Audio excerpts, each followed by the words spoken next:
Hello there. My name is Jessica McGrail, and this is my case study. A good teacher turns bad. Stress at home causes problems at school. Category 1, problem identification and analysis. So what I know. So Mrs. Wilson is the new principal at Crestview Elementary. This is a rural school, and parents have recently raised concerns about a teacher at her building that is using or commenting students, and they are saying that it's verbal abuse. There has been phone calls and to the principal and the school board. However, Mrs. Horton was once Teacher of the Year, so she definitely has a great skill set.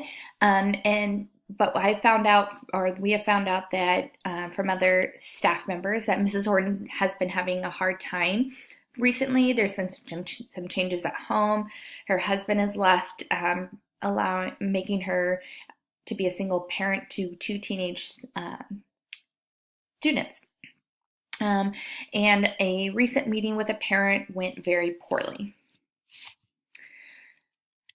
What I need to know is how has Mrs. Horton always been combative with change? Is change just something that's hard for her, or has this been recent development? Has any of these recent changes in Mrs. Horton been located on her evaluation? And what is the policy for short-term leave if that's something that we need to look in for her? And what is the policy for the behavior that was displayed at the parent meeting? That is, the behavior that was displayed there was inappropriate, so there needs to be a repercussion for that. And how many students in Mrs. Horton's class feel exactly the same way as Julie? And what documentation has the principal collected previously before Mrs. Wilson arrived? So what's the problem? Mrs. Horton is struggling to cope with some outside personal issues that are coming into her work environment. And she seems to be taking this out on people that are around her, and students do not feel safe in her room. So my proposed plan of action is step 1. So the parent meeting that was happening, we need to, after the parent left, we need to finish that meeting with Mrs. Horton by saying, it's never okay to yell at a parent. We are professionals. It is our job to keep calm, cool, and collected.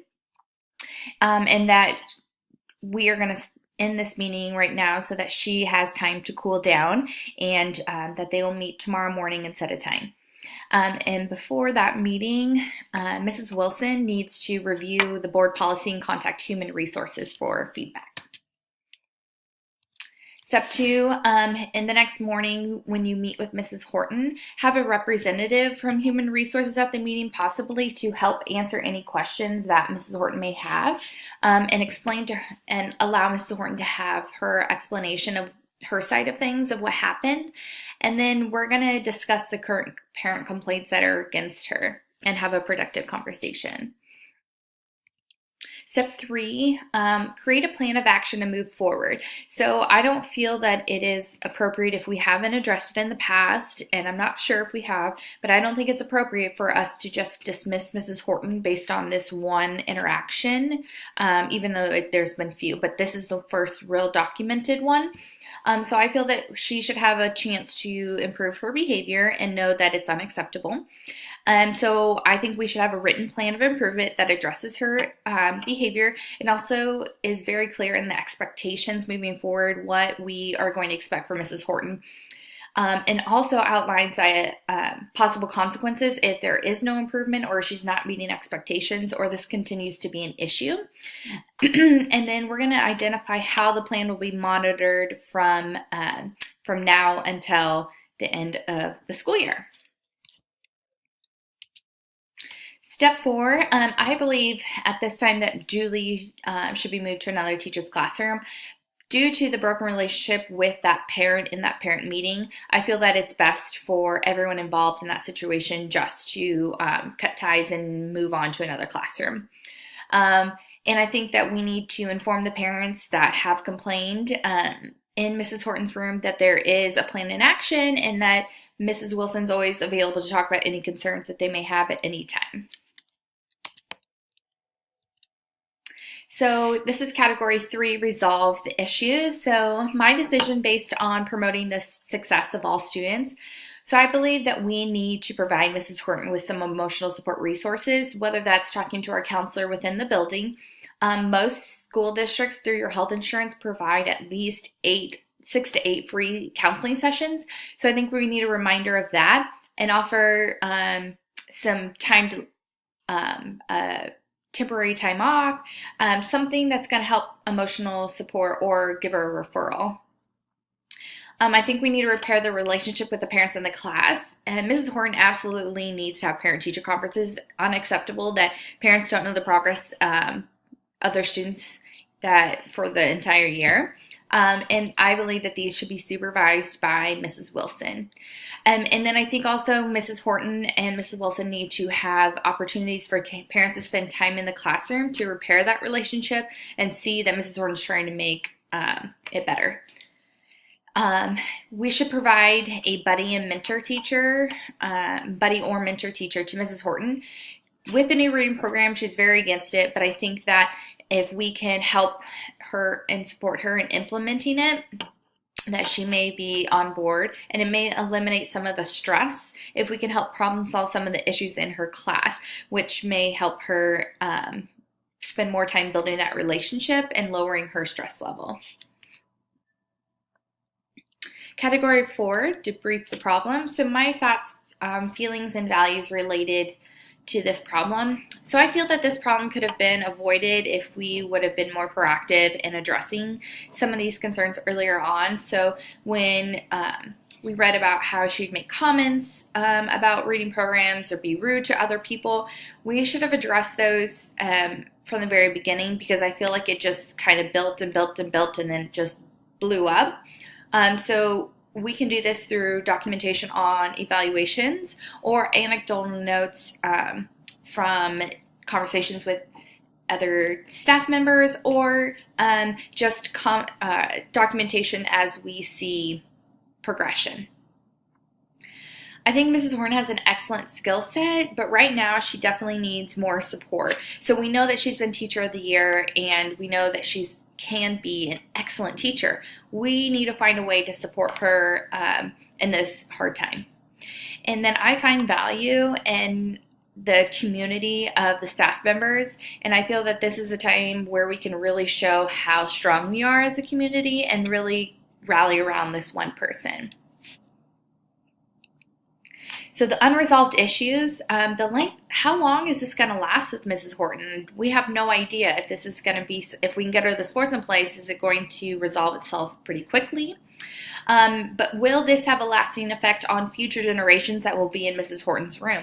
Will parents communicate to each other and tell each other about the problem? Will this prevent parents from wanting to put their children in her room? How will the school board handle these parent complaints that were sent directly to them? And then how will Mrs. Horton improve her behavior? We can put a plan in place, but we don't necessarily know if she would be willing to improve. And then how do we address the relationship within the classroom? We can have them spend more time together, supervise, and having more activities, etc. But we really need to address how that's going to be specifically done. So standard 2, the essential element for school leaders to consider in this meeting in meeting the standard is the need to develop and sustain an effective learning culture, in essence, an effective teaching and learning environment.